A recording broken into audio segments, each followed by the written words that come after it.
Hello friends. Sodium hyaluronate hyaluronic acid का salt form है। यह एक ऐसा पदार्थ है जो मानव शरीर में नेचुरली मौजूद होता है। सोडियम हाइलुरोनेट का मुख्य काम है ज़्यादा मात्रा में पानी को खींचना और बनाए रखना। यह आँखों के साथ जॉइंट्स और स्किन में भी पाया जाता है।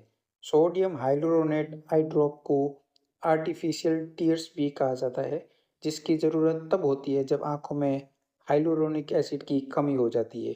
इसका इस्तेमाल आँखों के सूखेपन के लिए किया जाता है। यह आपकी आँख की सतह को नमी देते हैं, आराम देते हैं और चिकनाई देते हैं, जिससे यह ज़्यादा आरामदायक महसूस होती है। यह आँखों की सतह को गीला बनाए रखकर आँख की नाजुक सतह, कॉर्निया को आसपास के कारणों और पलक झपकते समय होने वाले घर्षण से बचाता है। इसका इस्तेमाल कॉर्निया की चोट लगने या नर्व पैरालिसिस की वजह से आँखें बंद न हो पाने की वजह से होने वाले सूखेपन के इलाज के लिए भी किया जाता है। सोडियम हाइड्रोनेट का इस्तेमाल कॉन्टैक्ट लेंस के साथ भी किया जा सकता है।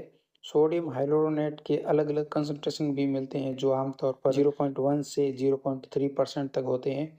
ज़्यादा कंसंट्रेशन ज़्यादा गंभीर ड्राई आई लक्षणों के लिए लंबे समय तक आराम और टियर फिल्म की बेहतर स्थिरता दे सकता है।